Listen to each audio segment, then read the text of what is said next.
आज हम डिस्कस करेंगे class 10th exercise 6.2 question number 6। In the following figure A B C are points on O P O Q and O R respectively such that A P is parallel to P Q. ये जो A P है किसके parallel है? P Q के। अच्छा, ये एक बार question check कर लो, इसमें साइड ए पी है या ए बी होगी? ठीक है, एक बार क्रॉस चेक कर लो क्वेश्चन को। A B is parallel to P Q and A C is parallel to P R है। ठीक है, और हमें प्रूव करना है B C parallel to Q R. तो ये वाली लाइन ए बी पैरेलल है पी क्यू के और ए सी है पैरेलल पी आर के। तो ये वाली लाइन ए सी किसके पैरेलल है? P are. ठीक है, अगर लाइंस पैरेलल दी होती हैं तो हम बी पी टी थ्योरम लगा सकते हैं। सबसे पहले गिवन लिखोगे। गिवन हमें दे रखा है A B parallel to P Q, A C parallel to P R. Prove करना है B C parallel to Q R. अब देखो, सबसे पहले ट्रायंगल कौन सा लेना है? A B parallel to P Q, A B P Q के पैरेलल, तो ट्रायंगल लूंगा P O Q. In triangle P O Q AB is parallel to PQ. Therefore, using BPT, जब लाइंस पैरेलल होती हैं तो साइड्स की ratio equal, तो क्या लेंगे? OA upon AP is equal to OB upon BQ। OA upon AP is equal to OB upon BQ। ये होगी इक्वेशन 1। अब नेक्स्ट ट्रायंगल कौन सा लें? ए सी पैरेलल है पी आर के, ए सी पी आर के पैरेलल है, तो मतलब ट्रायंगल लेंगे P O R. In triangle P O R A C is parallel to P R. Therefore using B P T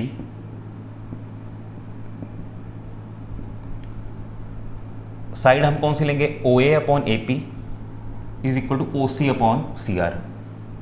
O A upon A P is equal to O C upon C R. अब देखो, इन दो equations में, first और second में, O A upon A P, O A upon A P दोनों same. Left hand side अगर दोनों की सेम है तो राइट हैंड साइड भी सेम होगी। फ्रॉम इक्वेशन 1 एंड 2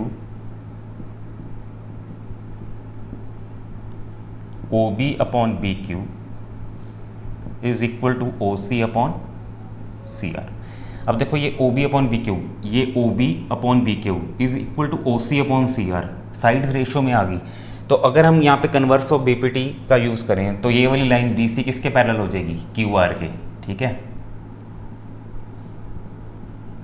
तो using converse of B P T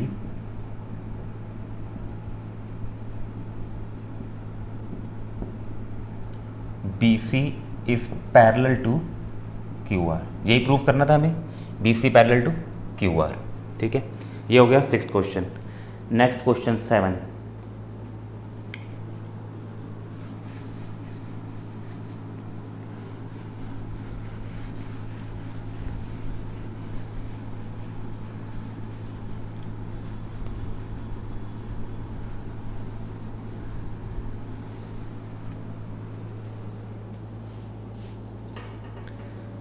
next question हमें दिया हुआ है using BPT prove that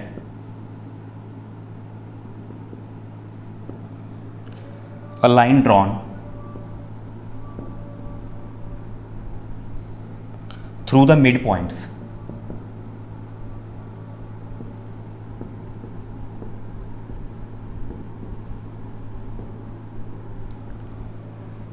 of one side of a triangle parallel to another side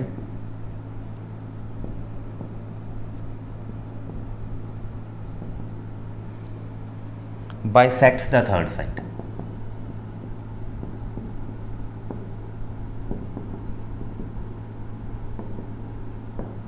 ठीक है, तो हमने बीपीटी थ्योरम यूज़ करनी है और उसने कहा है अ line drawn through the mid point of one side of a triangle, मतलब एक मिड पॉइंट दिया हुआ है। देखो अगर मैं ये ट्रायंगल बनाऊँ ए बी सी,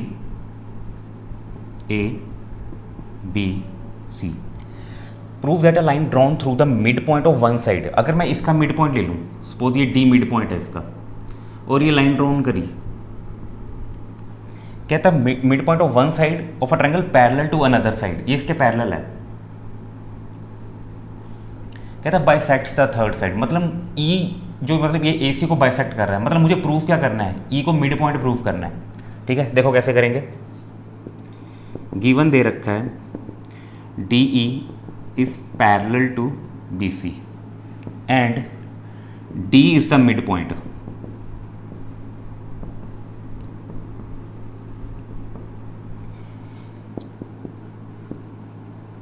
प्रूव करना है डी ई बाइसेक्ट्स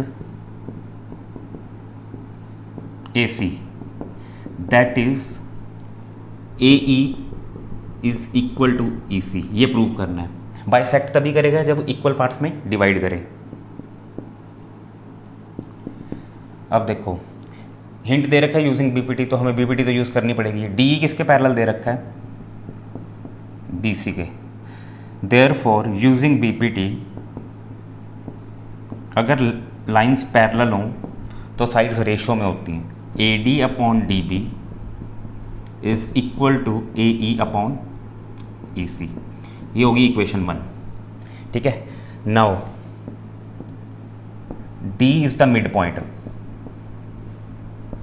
ये तो गिवन था, डी मिड पॉइंट दे रखा था, उसने ये कहा था कि mid point through the mid point of one side, जो लाइन ड्रॉ कर रही है, तो एक साइड का मिड पॉइंट मतलब डी मिड पॉइंट है, इसका मतलब ए डी किसके इक्वल हो गया, डी बी के।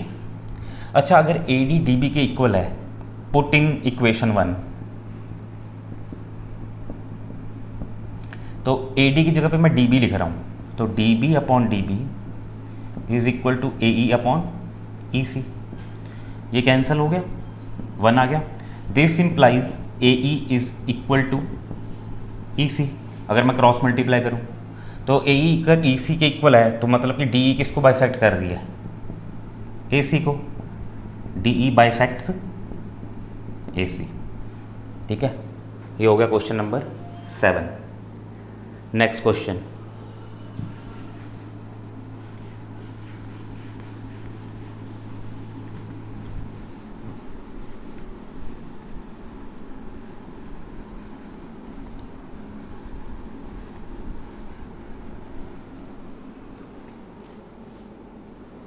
Question number 8, using converse of PPT.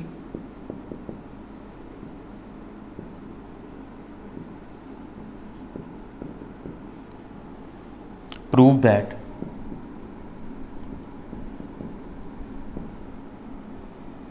line joining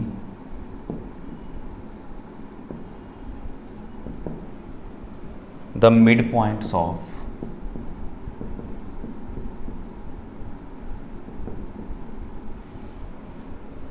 any two sides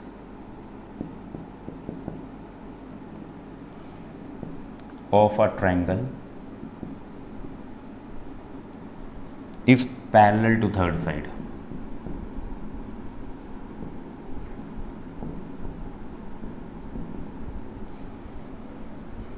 ठीक है, अब देखो कैसे करेंगे इसको। एक ट्रायंगल बना लेते हैं, A B C. Converse use करना है, कहता है prove the line joining the mid points of any two sides. अब मिड पॉइंट दोनों साइड्स के ये ले रहा हूँ, और ये डी और ई हो गए मिड पॉइंट। ठीक है, ऑफ अ ट्रायंगल प्रूव करना पैरेलल टू थर्ड साइड। कहता है ये प्रूव करना है डी ई किसके पैरेलल है, बी सी के। ठीक है, पहले गिवन में हमें दे रखा है A B C is a triangle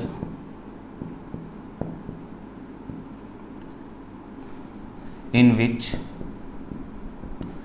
D and E are midpoints of AB and AC respectively।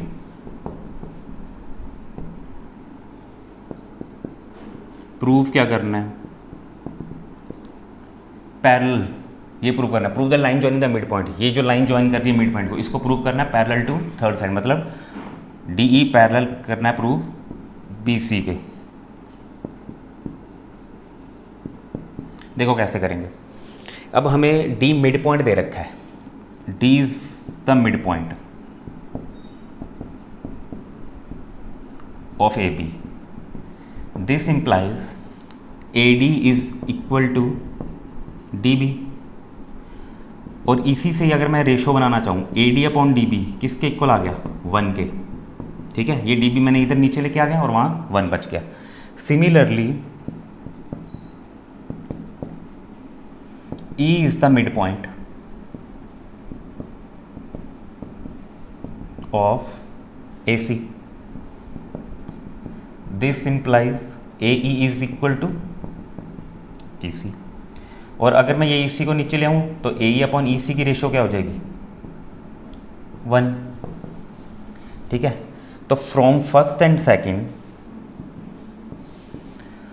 A D upon D B is equal to A E upon E C. देखो ये भी 1 के इक्वल है और ये भी 1 के इक्वल है, तो दोनों इक्वल हो गए। A D upon D B is equal to A E upon E C. अब देखो साइड्स की जो रेशो है वो सेम आ गई, A D upon D B is equal to A E upon E C. तो यूजिंग कन्वर्स ऑफ बीपीटी,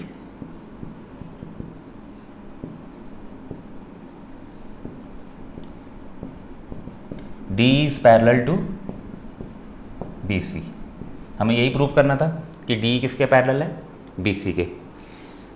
आज की वीडियो में इतना ही, बाकी के क्वेश्चंस हम नेक्स्ट वीडियो में डिस्कस करेंगे। Thank you.